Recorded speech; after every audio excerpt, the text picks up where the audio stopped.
갑자기 의자에서 일어나려고 그러는데 허리에 힘을 주지 못하더라고요, 갑자기. 그래서 앉아서 있는 건 괜찮아요. 네. 이제 오늘은 느헤미야서 뒷부분을 저희가 보게 됩니다.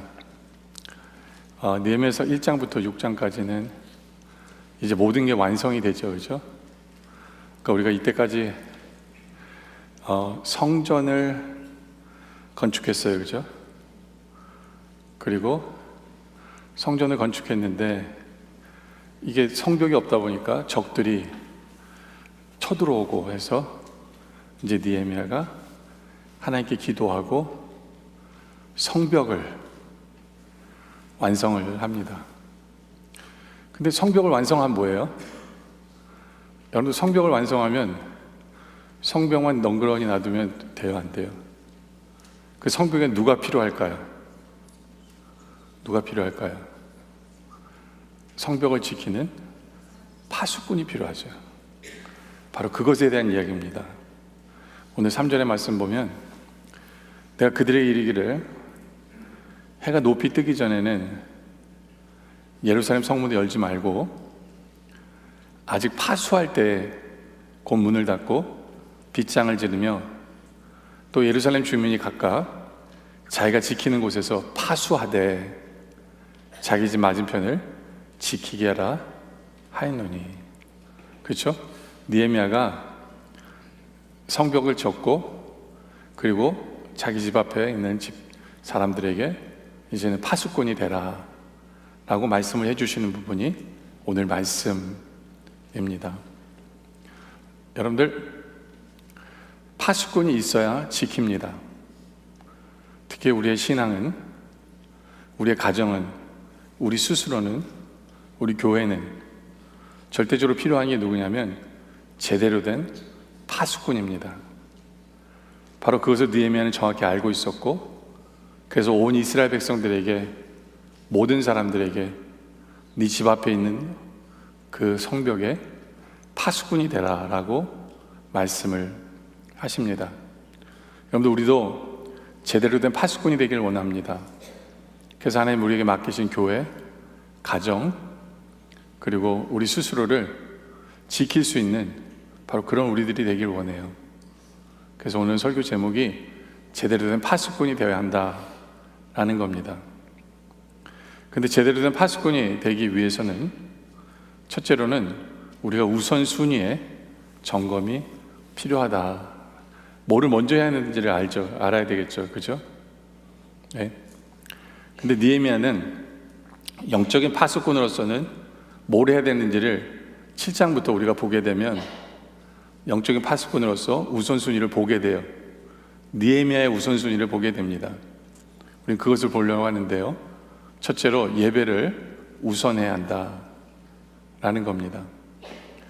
느헤미야는 성벽을 다 완성한 후에 7장에서 7장 1절부터 제일 먼저 뭐를 하느냐, 성벽이 건축되면 문짝을 달고요, 문지기와 노래하는 자들과 레위 사람들을 세웁니다. 레위 사람들이 누구예요? 제사장이죠. 그렇죠? 느헤미야는 예배를 위해서 제사장을 먼저 세우는 것을 보게 돼요. 근데 이때만이 아니에요.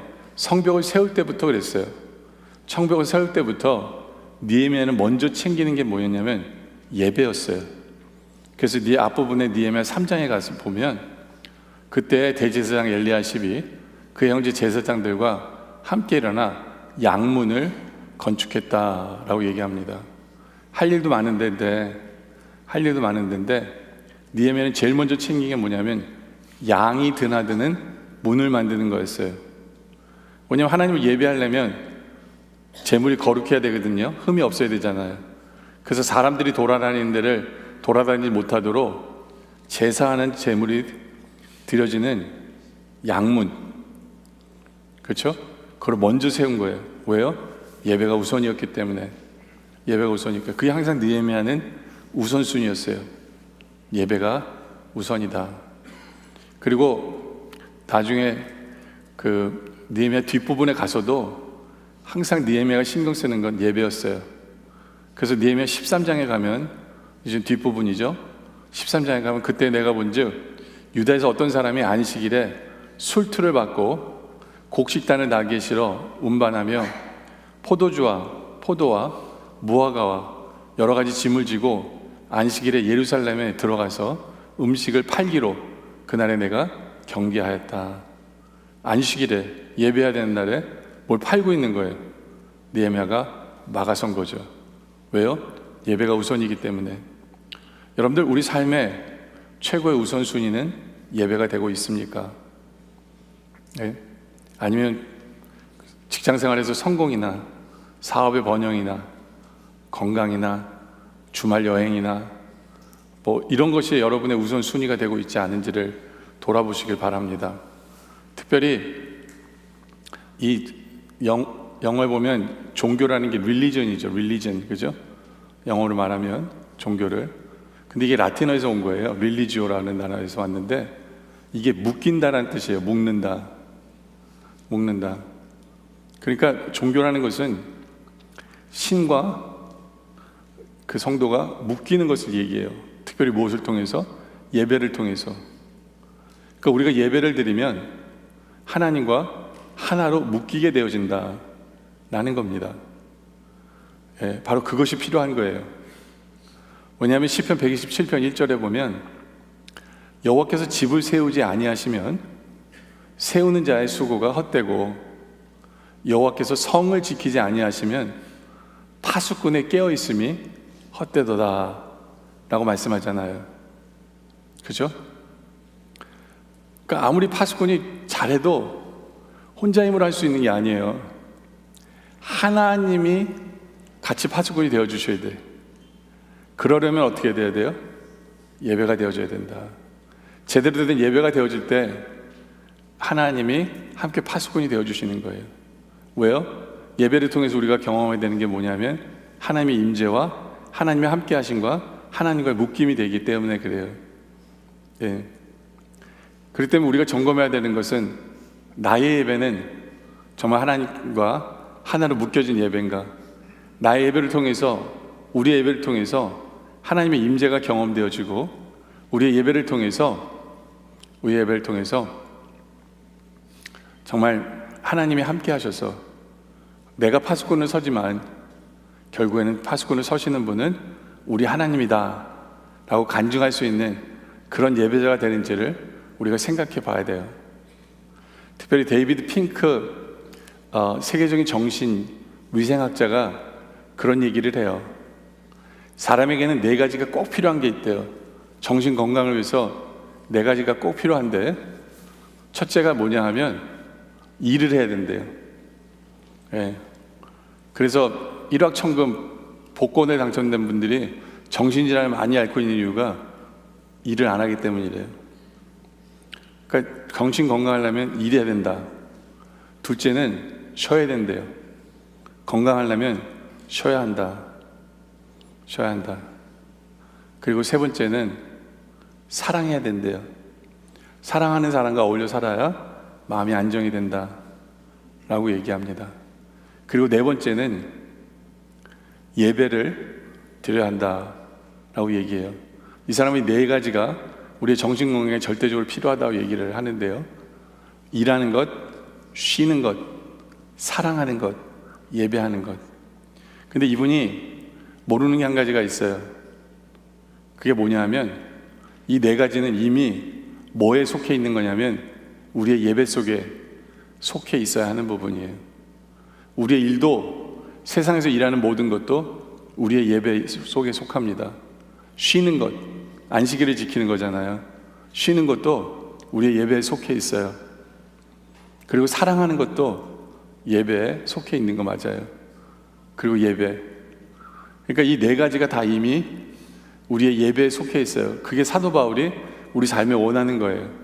사도 바울이. 그래서 로마서 12장 1절에 보면 그럼 형제다 내가 하나님의 모든 자비하심으로 너희를 권하노니 너의 몸을, 우리 삶 전체죠, 그렇죠? 너의 몸을 하나님이 기뻐하시는 거룩한 산 제물로 드리라. 이는 너희가 드릴 영적 예배니라라고 얘기합니다. 그러니까 이 네 가지가 우리 삶 전체가 예배가 될 때 그것이 바로 우리가 드리는 영적 예배가 된다라는 거예요. 근데 중요한 건 뭐냐면 우리의 삶 전체가 예배가 되기 위해서는 우리가 거룩한 산 제물로 드려야 한다라는 거죠. 우리 삶 전체가 거룩한 산 제물이 돼야 돼요. 그게 오늘 두 번째 포인트로 이어지는데요. 제대로 된 파수꾼은 두 번째는 하나님을 경외함을 우선으로 해야 한다라는 거예요. 느헤미야는 사람을 세울 때 인물이나 실력이나 학벌을 보고 세우지 않았어요. 오늘 말씀 2절에 보면 네아우 하나니와 영문에 관한 하나냐가 함께 예루살렘을 다스리게 하였는데 하냐나는 충성스러운 사람이요 하나님을 경외함이 무리 중에 뛰어난 자다. 여러분, 하나님을 경외함이 무리 중에 뛰어났다. 경외합니다. 하나님을 경외한다는 건 뭐냐면 거룩한 삶을 사는 사람이다 라는 거예요. 거룩한 산 제물이 되는, 삶 전체가 거룩한 산 제물이 되는 삶을 사는 사람이었다 라는 거예요. 바로 하나님은 이것을 우리에게 원하십니다. 우리의 삶이 하나님을 경외하며 거룩한 삶을 살아가고 있는지. 그래서 느헤미야는 계속해서 느헤미야서 읽어보면 이런 거 강조해요. 10장 30절에 보면 우리의 딸들을 이 땅 백성에게 주지 말라. 우리 아들들을 위하여 그대 딸들을 데려오지 말아라. 왜요? 우상 숭배에서 하나님의 거룩함을 훼손할 거니까. 그래서 늘 느헤미야는 하나님이 경외하는 것, 거룩한 삶, 결혼 똑바로 하는 것, 이걸 계속해서 그래서 강조하고 있는 것입니다. 그래서 나중에는 느헤미야가 이렇게까지 해요. 그 거룩함을 위해서 25절에 보면 13장 25절로 가면 내가 그들을 책망하고 저주하며 그들 중 몇 사람을 때립니다. 왜요? 이방인과 결혼하니까 결혼식장에 가서 깽판 놓은 거예요. 때린 거예요. 그냥 이 사람 대단해요. 그죠? 목사가 아니길 다행이지 술 맡은 관원이에요. 아직은 이 사람이 목사 아니에요. 목사는 그러면 안 되는데 이 사람은 뭐 관원이니까 때려요. 근데 그걸로 끝나지 않고 뭐 합니까? 가서 머리털을 뽑아버려요. 이게 한국 사람들 그 딸들이 나가지 못하도록 막 가위 갖고 와 뭐 이런 거 다 여기서 온 게 아닌가라는 생각이 들 정도인데, 그죠? 왜요? 하나님을 경외하는 것, 거룩함이 파수꾼으로서는 무엇보다도 중요하기 때문에 그래요. 여러분, 파수꾼이 잘 지켜야지 뇌물 받고 열어주면 안 되잖아요. 그렇죠? 거룩함을 지키는 것 무엇보다도 중요합니다. 우리는 거룩함을 지키고 있는지를 생각해 보셔야 돼요. 우리 중국, 일본, 한국 사람들은 다 젓가락을 씁니다. 그죠? 그런데 희한하게도 옛날에 우리 한국 분들은 놋젓가락을 썼어요. 돈이 있으면 은젓가락을 썼죠. 왜요? 음식을 먹을 때 독이 있나 없는가를 먼저 확인할 수 있기 때문에. 그것이 우리의 영적 레벨이 돼야 돼요. 우리는 늘 깨어있어서 무엇을 먹고 마시기 전에, 어떤 삶을 살아가기 전에 이것이 나의 영적인 독이 되는지 안 되는지를 미리 알고 살아가는 그러한 모습이 제대로 된 파수꾼의 모습이 된다라는 것이죠. 세 번째로는 파수꾼의 우선순위는 헌신과 충성을 우선순위로 해야 한다라는 거예요. 여러분들 파수꾼이에요. 여러분들이 한번 상상을 한번 해보세요. 성에서 파수꾼으로 이렇게 서 있는데 파수꾼이 와야 되는 시간에 안 와. 그래서 그 파수꾼이 벼요. 그 성은 안전할까요? 아니죠. 제대로 된 헌신이 필요해요. 그리고 충성이 필요합니다. 충성이 필요하다는 건 뭐냐면 항상 빠지지 않고 매 순간 그 자리를 지키는 충성이 있을 때 그 사람이 제대로 된 파수꾼이에요. 헌신과 충성이 없다면 가끔가다 빠지고 하면 그 사람을 어떻게 믿고 그 성을 어떻게 믿겠어요? 그렇잖아요. 제대로 된 파수꾼은 헌신과 충성이 있어야 한다라는 거예요. 우리도 마찬가지예요. 우리가 하나님의 교회를 지키는 파수꾼, 가정을 지키는 파수꾼, 우리 스스로를 지키는 파수꾼이 되려면 우리는 교회를 섬기고 있어야 돼요. 헌신하고 있어야 돼요. 그리고 충성하고 있어야 한다라는 거죠. 그렇죠?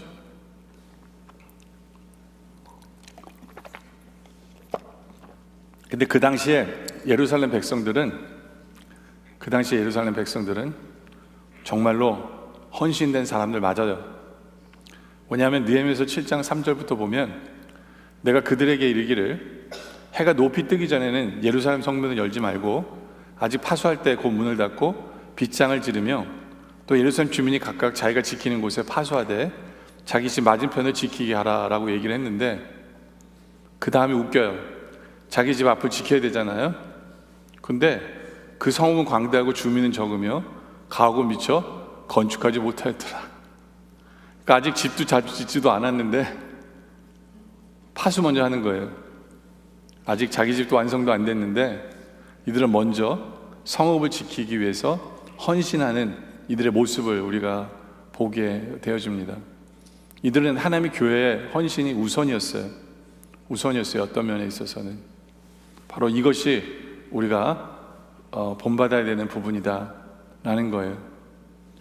그러면서 이들은 자기 집도 완성이 안 됐는데 갖다 바쳐요. 70절에 보니까 어떤 족장들은 역사를 위하여 보조하였고 총독도 돈을 내요. 총독도 금 1000 드라크마와 대저 50과 제사장의 의복 530벌을 보물 곡관에 드리고요. 또 어떤 족장은요 금 2만 드라크마와 은 2200 마네를 역사 곡관에 드리고, 그 나머지 백성은 금 2만 드라크마와 금 2000 마네와 제사장의 의복 67벌을 드립니다. 그러니까 점점 높은 사람들부터 백성들까지 다 자기 집도 지어지지도 않았는데 이들의 헌신의 모습을 보게 되어지는 거죠. 근데 왜 이들은 이렇게까지 했을까요? 감사해서요. 감사해서. 왜냐하면 하나님의 성전인 예루살렘에 우리를 하나님이 이끌어 주셨기에 단지 그거예요. 와보니까 집도 없어요. 안전하지도 않아요. 할 일이 태산이에요. 그러나 하나님 백성 삼아주신 그것만으로 이들은 감사한 거예요. 여러분들, 우리도 마찬가지예요. 우리는 왜 헌신과 충성을 우선으로 하며 살아야 될까요? 그 이유는 날 구원해 주신 십자가의 은혜 때문이에요. 날 구원해 십자가의 은혜 때문에 우리 모두가 주의 몸된 교회를 세우는 파수꾼의 역할을 감당하는 우리들이 되어지기를 원합니다. 그런데 교회를 이렇게 연구하는 분들을 보면 대부분의 교회들이 헌신하는 사람은 5%도 안 된대요. 5%도 안 된대요. 우리 교회는 어떨지 모르겠어요. 수모임 참석하는 걸 헌신으로 치자면 엄청난데, 근데 문제는 이제 끝나고 치우고 뭐 그런 걸 또 헌신은 또 안 하죠. 하여튼 우리가 주의 몸된 교회를 세우기 위해 어떻게 헌신하고 있는가를 돌아보길 바랍니다.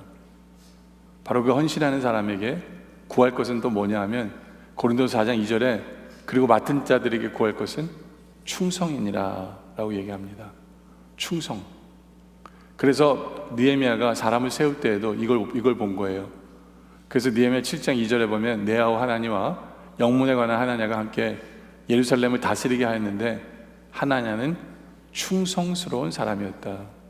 그렇죠? 아까는 다른 사람 하나님을 경외한 사람이 하나님을 경외한 다른 사람이 아니라 하나님이 경외함이었고 여기 보면 충성이었다 라는 거예요. 충성이라는 건 다른 게 아니에요. 자기 자리를 지키는 거예요. 그리고 그 자리를 지키면서 자기가 해야 될 일을 충성되이 하는 거예요. 다른 사람 일을 가지고 막 말괄부하는 게 아니라 자기의 일에 자리를 지키며 충성하는 것. 바로 주의 몸된 교회는 그 파수꾼이 교회를 세웁니다. 교회를 세워요. 충성. 교회는요, 이렇게 특별이라는 단어를 앞에 쓰기를 좋아해요. 특별 새벽 기도 이런 거 있잖아요. 왜 그럴까요? 그래야 오니까. 특별히 붙어야 오는 것. 특별 너무 좋아하는 사람은 충성과 거리가 먼 사람입니다. 네? 특별 새벽 기도에 오는 게 아니라 그때도 오지만 특별히 안 붙어도 오는, 그럴 때 그 사람이 충성스러운 사람이다 라는 것을 기억해야 돼요. 그리고 무엇보다도 직분을 맡은 자들은 충성해야 합니다. 그 당시에 그 사람들은 충성했던 것 같아요. 예루살렘 성이 텅텅 비었어요. 근데 1절에 보니까, 느헤미야서 11장 1절에 보니까 백성의 지도자들은 예루살렘에 거주했어요. 거주 살리 태산 같은데 지도자라는 직분 때문에 이들은 충성했습니다. 저희 교회 직분자들 이렇게 보면 참 열심히 교회 봉사를 하는 것 같아요. 보기가 되게 좋은 것 같아요. 감사하죠. 제가 아프고 나니까 제일 부러운 게 뭐냐면요, 걸어다니면서 교회 일하는 사람이 제일 부러워요. 걸어다니면서 교회 일하는 그분이 정말 부러워요. 야, 나도 다 나면 이제 나도 할 수 있을 텐데. 근데 교회 지도자가 누굽니까?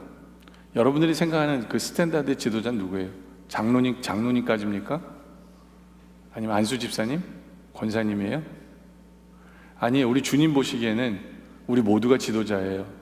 왕 같은 제사장이기 때문에 우리는 그 자리를 지켜야 합니다. 충성되이. 근데 이게 쉽지 않아요. 그 당시에도 쉽지 않았던 것 같아요. 그래서 사람들이 2절에 보니까 예루살렘에 거주하기를 자원하는 모든 자를 위하여 백성들이 복을 빌었다라고 얘기하죠. 아무도 시키지 않았는데 자원하는 것, 이게 가장 귀한 거거든요. 자원하니까 그게 귀해서 그걸 보는 사람들이 복을 빌어주는 거예요. 참 귀하다. 근데 문제는 뭐냐면 자원하는 사람들이 인합하지가 않았어요. 예루살렘 성이 너무 커가지고요, 인합가 안 되는 거예요. 그러니까 할 수 없이 우리가 1절로 다시 한번 더 올라가 보면 어떻게 한 거예요? 1절 윗부분에 한 구절 올라가면 백성의 지도자들은 예루살렘에 거주하였고 그 남은 복수는 제비 뽑아서 있게 됐어요. 그러니까 어떤 분은 자원한 사람들은 받아가지고 막 축복해 주는데 이제 안 되니까 제비 뽑은 사람들은 기분이 아마 더러웠을 것 같아요. 아예 자원할 걸, 이왕이면 자원할 걸. 전 여러분들이 그게 뭔지를 알았으면 좋겠어요. 자원이 축복이다. 자원해야 된다. 자원 안 하고 억지로 채워지는 그런 헌신이 아닌 자원하는 헌신자가 우리 교회는 가득 차기를 원합니다. 여러분들 신앙생활의 가장 어리석은 모습이 뭐냐면 부담 없이 신앙생활 하려고 하는 거예요. 부담 없이. 신앙생활은 부담이 없을 수가 없어요. 왜냐하면 사탄이 항상 공격하기 때문에. 그 때문에 편하게 봉사한다, 더 편하게 헌신한다. 충성이라는 단어 쓰기가 아깝겠죠, 그죠?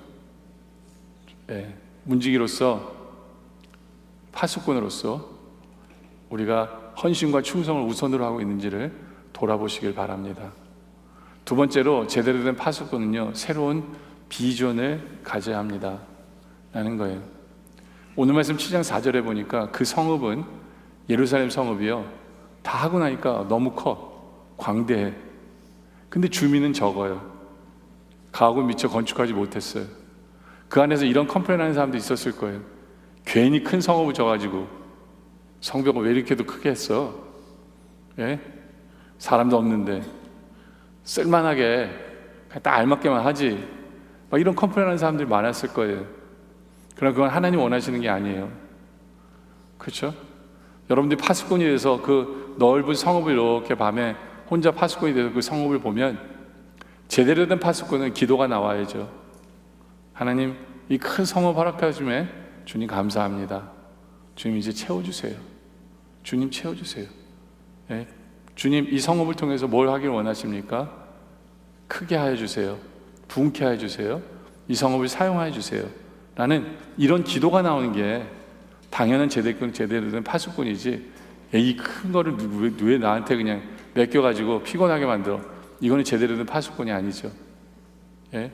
마찬가지예요. 우리도 교회를, 가정을 우리 스스로 지키는 파수꾼인데 하나님께서 우리에게 넉넉하게 뭔가를 주셨다면 우리는 그것을 가지고 꿈을 꿔야 돼요. 비전을 가져야 돼요. 비전을 가져야 돼요. 그래서 그 비전과 하나님의 비전과 일치함으로 말미암아 그것을 이루어 가시는 하나님 때문에 기쁨이 넘치는 바로 그러한 파수꾼이 되기를 원합니다. 그리고 그렇게 되기 위해서는 뭐가 이어져야 되냐면 세 번째로 기도하는 사람이 돼야 돼요. 기도하는, 파수꾼은 기도하는 사람이 제대로 된 파수꾼이다 라는 거예요.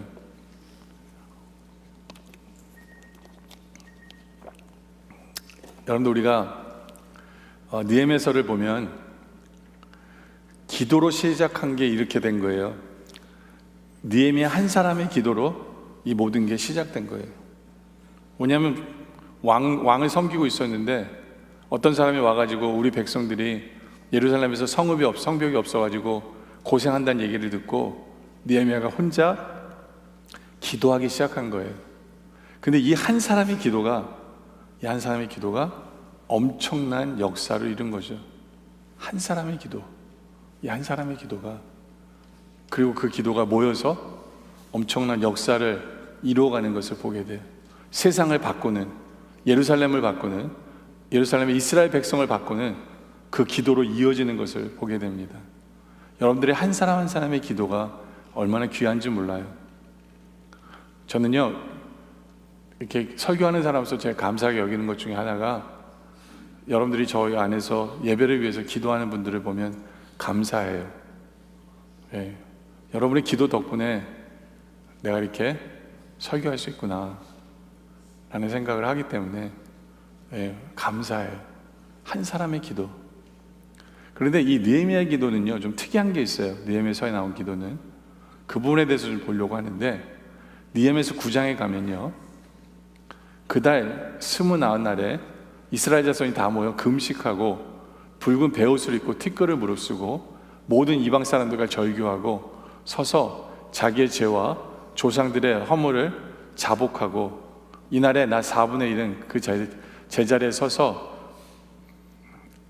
그 자복하고까지 보죠. 2절까지 보면 이들은 이제 모여서 자복합니다. 회개하죠. 회개에 기도하고 있는 거예요, 이들이. 그죠? 모여서. 근데 재밌는 게 뭐냐면 이미 회개하고 있는데 3절이 재밌어요. 이미 회개하고 있는데 이날에 4분의 1은요 그 제자리에 서서 그대 하나님 여호와의 율법책을 옆에서 낭독을 해요. 안 그래도 지금 회개하고 있는데 4분의 1은 율법책을 낭독을 해요. 이게 뭘 의미해요? 회개하고 있는데 또 회개할 제목을 주는 거예요. 계속해서. 보통 회개하면 뭐 용서했다 뭐 이렇게 나와야 되잖아요. 근데 이 느헤미야의 기도의 특징은 뭐냐면, 느헤미야에서 나온 기도의 특징은 회개하고 있는데 계속해서 회개할 제목을 주는, 이게 이 기도의 특징이었다. 그래서 나머지 나 4분의 1은 죄를 자복하고 그들 하나님 여호와께 경배하고 있었다라는 거예요. 왜 이렇게 할까요? 이게 기도가, 느헤미야서에 나온 기도가 뭔지를 우리에게 가르치는 거예요. 굉장히 중요한 부분입니다. 그게 뭐냐면, 느헤미야서에 나온 기도는 변화될 때까지 회개하기를 원하는 기도였어요. 보통 우리는 기도는 뭘 제일 중요시 여기냐면 응답을 제일 중요시 여겨요. 그렇죠? 응답을 제일 중요시 여겨요. 근데 C.S. 루이스도 그런 얘기를 했지만, 기도 응답이 나에게 필요한 게 아니라 내가 하나님이 원하시는 모습으로 기도를 통해 변화되는 것이 중요하다라는 거예요. 내가 변화되는 것, 바로 그게 느헤미야서의 기도에, 그래서 계속해서 말씀을 주고 있는 이유가 뭐냐면 변화하라는 거예요. 회개로 끝나는 게 아니라 변화하라. 그렇죠? 네, 바로 우리의 기도도 그래야 돼요. 우리의 기도도 이제부터는 응답도 중요하지만 내가 기도를 통해 하나님 어떻게 변화되길 원합니까? 하는 그렇게 회개의 기도로 이어지는 바로 그 모습이 우리에게 필요하다라는 거예요. 어느 교회 새로 된 여전도회 회장님이 목사님께 여쭈었어요. 목사님, 어떻게 하면 이 일을 잘 할 수 있을까요? 라고 여쭈어봤어요. 그럼 보통 목사님은 뭐 기도하세요 라고 얘기하면서 여전도회를 위해서 기도해 주겠습니다, 뭐 이렇게 기도하잖아요. 근데 이 목사님은 좀 특이하게 이런 얘기를 하셨어요. 그분한테 뭐라고 얘기했냐면, 기도할 때요, 하나님 앞에 기도할 때 나에 대해서 나를 좀 더 정확히 볼 수 있도록 하나님께 기도하시기 바랍니다 라고 얘기를 한 거예요. 어떤 면에서 여전도 회장이 기분이 나빴을 수도 있었을 것 같아요. 예? 야, 네 자신을 좀 알아, 뭐 이런 얘기일 수도 있잖아요. 근데 이분은 그렇게 기도했어요. 하나님, 나를 좀 제대로 볼 수 있게 해주세요. 하나님, 나에 대해서 볼 수 있게 해주세요 라고 이분은 기도한 거예요. 근데 이분이 이렇게 기도하면 할수록 이분이 경험하게 되는 게 바로 그거였대요. 아, 여전도의 회원들이 일을 안 하는 게 아니라 나 때문이구나. 내가 문제가 있었구나. 내가 변해야 되는구나. 예? 나의 섬김의 문제였구나. 나의 말이 문제였구나. 그러면서 회개가 절로 나오더래요. 회개가. 그러니까 하나님이 나를 보게 하시는데 내가 얼마나 부족한 존재인가를 보게 하시면서 회개가 나오더래요. 근데 회개하면 할수록 여전도회가 변하더래요. 회개하면 할수록 내가 변화됐는데 저쪽에서 오히려 함께 변화되는 것을 보게 되더래요. 여러분들, 그게 우리의 기도이길 원해요. 성령님을 통해서, 기도를 통해 나를 볼 수 있기를 원해요. 그래서 우리가 얼마나 부족한 존재인지, 바로 그것이, 그래서 어떻게 우리가 변화되어야 되는지 그것을 볼 수 있는 우리의 기도이길 원합니다. 여러분들, 야곱이 야복강에서 천사와 씨름했잖아요. 그죠?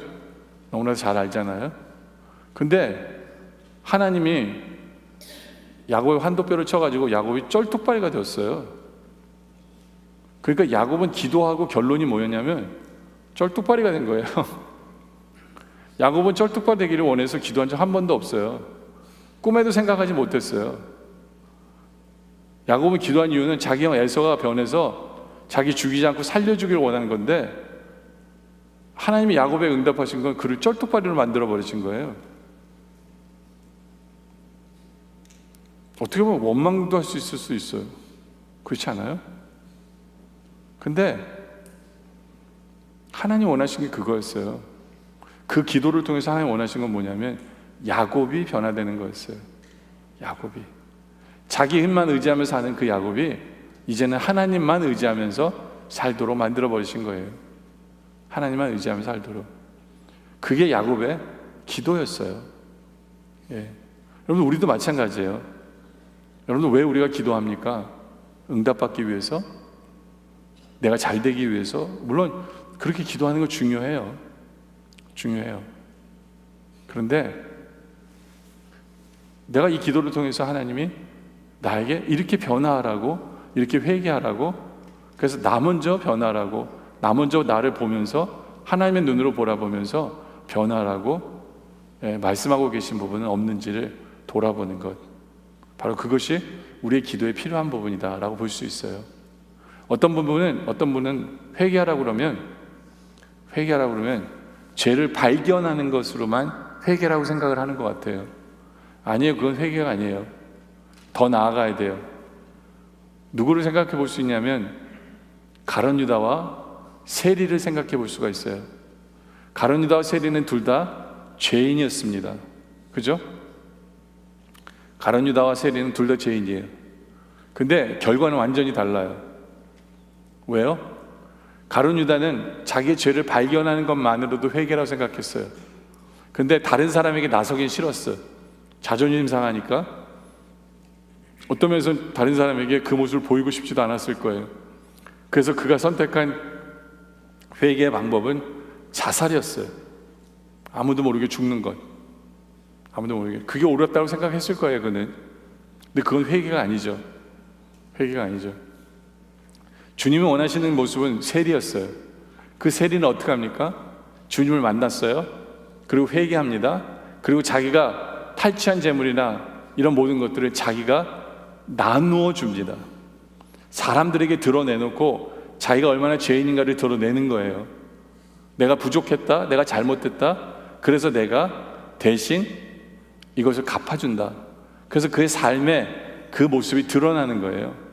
그게 세리의 회개였어요. 여러분들, 우리의 회개는 어떠합니까? 그냥 죄만 발견했다고 해서 회개가 다 됐다라고 생각하세요? 아니에요. 내가 변화돼서 변화된 모습으로 다른 사람을 섬기는 것, 다른 사람을 세워주는 것, 거기까지 이어질 때 그것이 제대로 된 회개의 모습이 되어진다 라는 거예요. 그렇죠? 이스라엘 백성들도 그 당시에 맞아요. 그들의 회개는 제대로 된 회개가 맞았어요. 제대로 된 회개다 보니까 어떤 일들이 이루어지냐면, 이스라엘 백성들이 회개하는, 결국에는 하나님의 사랑을 경험하게 돼요. 회개하면서 사랑을 경험하게 돼요. 오늘 말씀 31절에 보면, 주의 크신 긍휼로 그들을 아주 멸하지 아니하시며 버리지도 아니하셨사오니 주는 은혜로우시며 불쌍히 여기시는 하나님이십니다. 이게 뭐냐면요, 회개하는데 밑도 끝도 없이 계속 회개가 나오는 거예요. 조상부터 자기들까지 밑도 끝도 없이 회개해요. 회개하다 보니까 뭘 느끼게 되냐면, 야, 우리는 심판받아 마땅하다, 우리는 정말 매맞아 마땅하고 죽어 마땅하다라는 걸 느끼게 되는 거예요. 근데 보니까 우리가 아직 살아있어요. 우리 민족이 아직 남아있어요. 그걸 보면서, 야, 주님의 긍휼하심이구나, 우리를 불쌍히 여기심이구나, 그 31절 나온 고백이 그 사랑을 경험하게 되는 거예요. 회개를 통해서. 네, 사랑을 경험하게 돼요. 근데 사랑을 경험하는 것은 끝나는 게 아니라 결국에는 이들은 38절에 이런 걸 체험하게 돼요. 그러면 우리가 이 모든 일을 인하여 이제 견고한 언약을 세우고 기록하고 우리의 방백들과 레위 사람들과 제사장들이 다 인을 치나이다 했나이다. 인을 쳤다. 성령의 인을 친 거예요. 이게 무슨 얘기예요? 이들의 회개를 통해서 성령님께서 이들의 도장을 찍으시는 거예요. 무슨 얘기예요? 너희는 내 백성이야 라고 도장 찍어주시는 거예요. 이들의 회개를 통해서, 이들의 기도를 통해서. 예?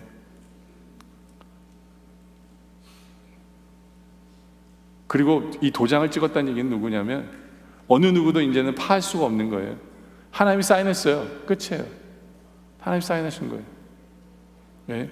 마치 에베소 1장 13절에 보면, 그 안에서 너희도 진리의 말씀 곧 너희의 구원의 복음을 듣고 그 안에서 또한 믿어 성령의 약속의 성령으로 인치심을 받았다라고 얘기하는 거와 마찬가지예요. 성령의 인치심을 통해 우리는 영원한 하나님의 자녀가 된 거예요. 근데 자녀뿐만 아니라 우리는 뭐가 되냐면 성령의 도우심 속에 살 수밖에 없는 존재가 된 거예요. 이스라엘 백성들은 마찬가지예요. 이 인치심을 통해서 어떤 일들이 벌어지느냐 하면, 이들이 첫째로 성적인 순결을 지키기로 다짐을 해요. 근데 여러분들, 이게 우리가 비교해 볼 게 뭐냐면, 아까 우리가 파수꾼의 우선순위였죠. 우선순위. 그 두 번째가 뭐냐면 하나님을 경외하고 거룩한 삶을 사는 거잖아요. 이들은 성령의 인치심을 통해 이제는 성령의 도우심을 받고 거룩한 삶을 살게 된 거예요. 그리고 살기로 결단하게 된 거예요. 그러니까 파수꾼의 우선순위가 제대로 성령의 도우심으로 이제 제대로 이루어지게 된 거죠. 이 기들의 기도를 통해서. 그렇죠? 그리고 이 두 번째로는 주의를 철저하게 지키기로 이들이 다짐을 합니다. 그게 두 번째인데, 근데 이것도 아까 우선순위에 들어가죠. 예배가 우선순위였잖아요. 예배가 우선순위. 바로 여기 있는 거예요. 그리고 세 번째는 헌신과 충성이었죠. 헌신과 충성. 이 성령의 인치심을 통해서 이들이 세 번째로 하나님 것을 구별해 드리기로 다짐을 합니다. 근데 이게 헌신과 충성과 뭐 상관이 있느냐 하면, 32절에 보면 우리가 또 스스로 규례를 정하기를 해마다 각기 세겔의 3분의 1을 수납하여 하나님의 전을 위하여 쓰게 하되 라고. 이건 11조 이외에 하나님께 드린 거예요. 물질을. 왜요? 교회가 안 돌아가니까. 그 당시 교회에 돈이 없으니까 제사장이나 아무도 먹을 걸 줄 게 없어요. 그러니까 봉사할 수가 없는 거예요. 헌신과 충성을 할 수 있지가 않으니까 성도들이 헌신과 충성을 위해서 드린 거예요. 물질을 11조 외에도 더 드린 거예요. 바로 그걸 얘기하는 거죠. 그것도 아까 그 우선순위에 들어가잖아요. 그렇죠? 헌신과 충성. 바로 우리를 돌아보며 회개하며 우리 스스로를 발견하면서 하나님 앞에 나올 때, 하나님의 사랑을 기도하며 나올 때 하나님의 사랑을 체험하는 것뿐만 아니라 성령의 인치심을 통해서 이제 성령의 도우심으로 파수꾼의 우선순위를 감당하게 돼서, 그 파수꾼은 바로 교회를 지키고, 그 파수꾼은 바로 가정을 지키고, 그 파수꾼은 우리 스스로를 지키는 그런 제대로 된 파수꾼이 되어졌다라는 거죠. 바로 이것이 우리의 모습이길 원합니다. 이제 말씀의 결론을 내리면요, 우리가 이제 설교 후에 부를 찬양이 찬양의 열기 모두 끝나면 주 앞에 나와 더욱 진실한 예배를 드린다라고 그러거든요. 그러니까 예배라는 게요, 우리의 찬양과 지금 축도 끝났다고 해서 예배 끝난 게 아니에요. 이제는 여러분들이 세상에 나가서 살면서, 일하면서, 쉬면서, 사랑하면서 이제 그때부터 어떤 면에서는 제대로 된, 더 제대로 된 예배를 드리는 성도가 제대로 된 파수꾼이다 라는 거거든요. 바로 그러한 예배자가 되길 원해요. 예배가 우선인 사람, 죄 몸된 교회를 헌신하고 충성이 우선인 사람, 경건하고 하나님을 경외하는 것이 우선인 성도, 그리고 그것을 제대로 감당하기 위해 기도하고 나를 변화되는 기도, 내가 변화되는 기도, 그래서 그 기도를 통해 사랑을 체험하고 성령의 인치심을 받아 성령의 힘으로 이제는 살아가면서 예루살렘 성을 바라보며 교회를 바라보며 새로운 비전을 꿈꾸며 하나님과 함께 꿈꾸며 그렇게 제대로 된 파수꾼의 역할을 감당하며 살아가는 우리 모두가 되어지시기를 주님의 이름으로 축원합니다. 기도드리겠습니다.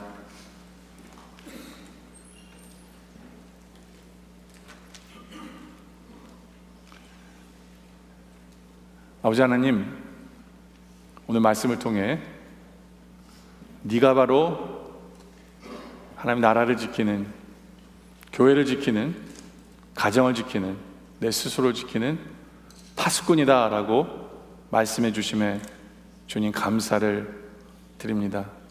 이제로 제대로 된 파수꾼 되길 원합니다. 예배가 우선인 삶을 살아 예배를 통해 하나님의 임재를 통해 하나님과 늘 동행하는 혼자만의 파수꾼이 아니라 하나님 파수꾼을 서주시는 그런 제대로 된 파수꾼 되게 하여 주시옵소서.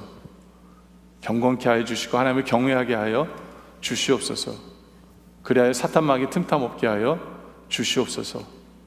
헌신이 우선이게 하시고 충성이 우선된 삶을 살아가게 하여 주시옵소서. 그러나 우리는 부족합니다.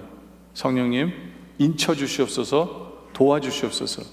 그러기 위해 우리가 변화되기 위해 기도하는 우리들 되게 하여 주시옵소서. 아버지 하나님, 우리의 기도가 변화되게 하여 주시옵소서. 기도를 통해 나를 보게 하시고 회개케 하시고 변화되게 하여 주시옵소서. 그리고 제대로 된 파수꾼이 돼서 하나님의 나라를 보며 꿈꾸며 비전을 가지고 주의 뜻을 함께 이루어가는 그러한 충성된 파수꾼 되게 하여 주시옵소서. 이제는 여기만의 예배가 아니라 세상에 나가 제대로 된 예배를 드리는 우리 모두 되게 하여 주시옵소서. 예수님의 이름으로 기도드립니다. 아멘.